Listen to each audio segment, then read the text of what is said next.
रोज एक नई कहानी देखने के लिए चैनल को सब्सक्राइब करें और बेल आइकन दबाना ना भूलें। बीती रात विशाल और शिवानी क्लब में पार्टी कर रहे थे। वहाँ उन लोगों के दोस्तों ने उन्हें कुछ ड्रिंक्स पिला दी थी। ड्रिंक्स के नशे में दोनों एक दूसरे में इतने खो जाते हैं कि उन्हें किसी भी चीज का होश ही नहीं रहता। वो दोनों जैसे तैसे कर विशाल के घर पर पहुँचते हैं और उसके बाद शिवानी विशाल को किस करती है और वो दोनों एक दूसरे में खो जाते हैं। अगली सुबह विशाल की आंखें खुलती हैं तो वो सोचता है, सच में कितनी हसीन रात थी। मैंने आज तक ऐसा कभी महसूस ही नहीं किया। जितना सोचा था शिवानी उससे ज्यादा एक्टिव लड़की है। मुझे इतने मजे आज तक कभी नहीं आए।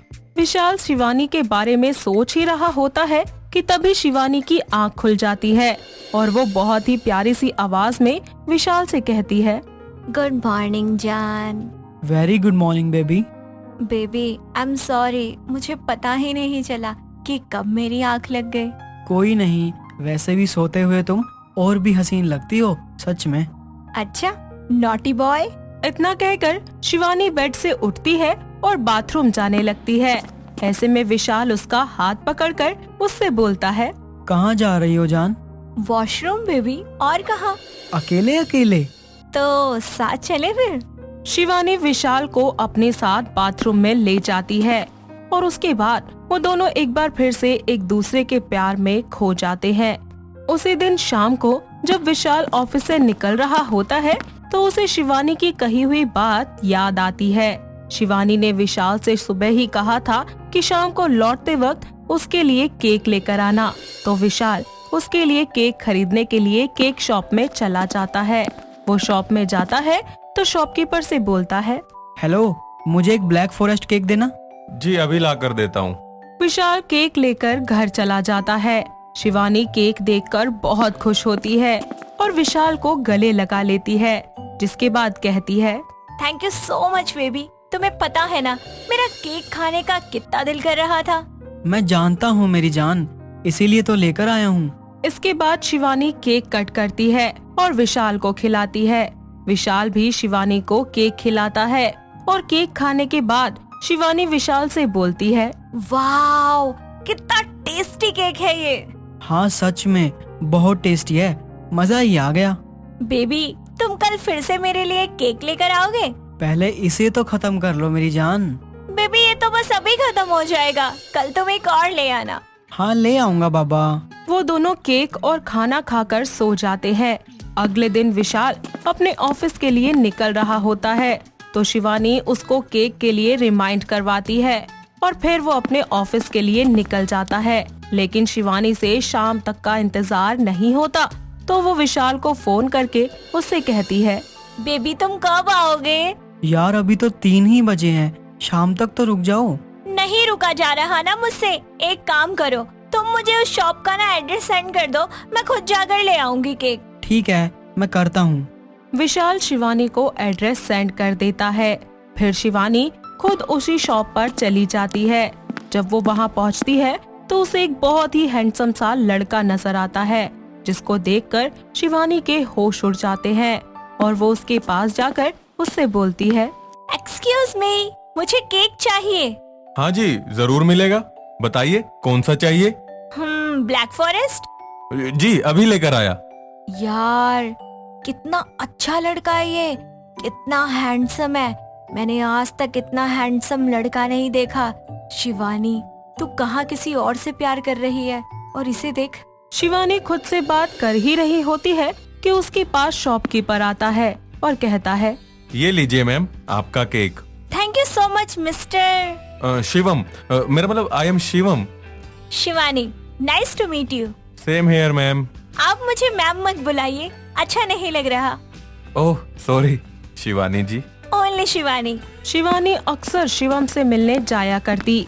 अब उसे उसकी आदत होने लगी थी और वो विशाल से दूर होती जा रही थी। विशाल उससे कुछ भी कहता तो वो पलटकर उसका जवाब नहीं देती थी। एक दिन विशाल उसके लिए एक अच्छी सी ड्रेस लेकर आता है और उसे देते हुए बोलता है, बेबी देखो मैं तुम्हारे लिए क्या लेकर आया हूँ। शिवानी विशाल की लाई हुई ड्रेस को नापसंद करके उससे कहती है, कितनी गंदी ड्रेस है ये, मुझे बिल्कुल अच्छी नहीं लगी। पर तुम्हें तो ये डिजाइन अच्छा लगता था ना, अब क्या हुआ? वक्त के साथ इंसान की जरूरत और उसकी पसंद दोनों बदल जाती हैं। इसका मतलब तो तुम मुझे भी बदल दोगी। मैंने ऐसा कुछ नहीं कहा, तुम खुद ही समझदार हो।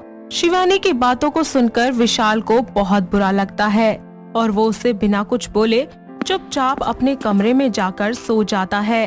और उसको ऐसे जाते हुए देखकर शिवानी को भी अच्छा नहीं लगता, तो वो खुद से कहती है, मुझे विशाल से ऐसे बात नहीं करनी चाहिए थी। उसे कितना बुरा लगा होगा आज मेरी बातों का, पर मैं क्या करूं? अब मैं उससे प्यार नहीं करती, अब मैं शिवम से प्यार करती हूँ। ये बात मैं विशाल को कैसे समझाऊं? मुझे उसे सब कुछ सच सच बताना होगा। मैं कल ही उससे बात करूंगी। अगले दिन जब विशाल उठता है तो शिवानी उसके लिए कॉफी बनाकर लाती है, पर विशाल उसकी तरफ देखता भी नहीं है और उठकर बाहर चला जाता है। शिवानी से ये बात बिल्कुल भी बर्दाश्त नहीं होती और वो विशाल के पीछे पीछे नीचे तक चली जाती है। साथ ही उसका हाथ पकड़कर अपनी तरफ खींचते हुए बोलती है, मुझे इग्नोर क्यों कर रहे हो? इग्नोर मैं नहीं, तुम मुझे कर रही हो, वो भी बहुत दिनों से। मैं कुछ कहता नहीं इसका मतलब ये नहीं कि तुम कुछ भी करती रहोगी। ओ प्लीज हाँ, मुझे मत बताओ मुझे क्या करना है और क्या नहीं करना। और वैसे भी मुझे तुमसे कुछ कहना था कि मैं अब तुमसे प्यार नहीं करती, मैं अब किसी और के साथ रहना चाहती हूँ। ठीक है, जाओ, खुश रहो। शिवानी विशाल के घर से चली जाती है और शिवम के साथ जाकर रहने लगती है। ऐसे ही वक्त गुजरता जाता है और देखते ही देखते 4 साल बीत जाते हैं।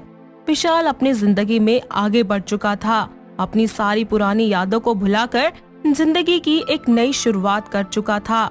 लेकिन एक दिन उसके फोन पर एक मैसेज आता है और मैसेज किसी और का नहीं बल्कि शिवानी का ही होता है, जिसमें वो लिखती है कि वो शादी कर रही है, वो भी शिवम के साथ। ये बात जानकर विशाल को बहुत बुरा लगता है। इतनी मुश्किल से उसने अपने आप को संभाला था, लेकिन ये मैसेज सब कुछ बदल देता है। विशाल उसके घर जाता है, लेकिन सीधे तरीके से नहीं, वो मैकेनिक बनकर उसके घर में लाइट्स लगाने के लिए जाता है और उसकी शादी की सारी तैयारियां करवाता है। देखते ही देखते शादी का दिन भी आ जाता है। उस दिन विशाल अपनी पहचान सभी के सामने लेकर आता है, जिसे देखकर शिवानी बहुत ज्यादा चौंक जाती है और फिर बोलती है, तुम यहाँ क्या कर रहे हो? जो तुम कर रही हो उसे रोकने आया हूँ मैं। लेकिन विशाल, तुम तो अपनी जिंदगी में आगे बढ़ गए थे ना, फिर यहाँ क्यों आए हो? अगर तुम मेरी नहीं हो सकती तो मैं तुम्हें किसी और की भी नहीं होने दूंगा। विशाल अपने और शिवानी के रिश्ते के बारे में सभी को बताता है। ये बात सुनकर शिवम उसे शादी करने के लिए मना कर देता है और शिवानी को बीच मंडप में रुस्वा कर देता है, जिसके बाद विशाल उससे कहता है, अब तो तुम्हें मुझसे शादी करनी ही पड़ेगी। कभी नहीं, मैं तुमसे शादी कभी नहीं करूंगी, चाहे मुझे सारी जिंदगी कुंवारी क्यों न रहना पड़े। इतना कहकर शिवानी वहाँ से चली जाती है और हमेशा के लिए वो शहर भी छोड़ देती है। इस तरह विशाल और शिवानी न कभी एक दूसरे से हो पाते हैं और न भी कभी एक दूसरे के हो पाते हैं। दोस्तों, अगर आपको ये कहानी पसंद आई तो इसे लाइक करें, शेयर करें और कमेंट करके बताएं कि कहानी में आपको सबसे अच्छा क्या लगा।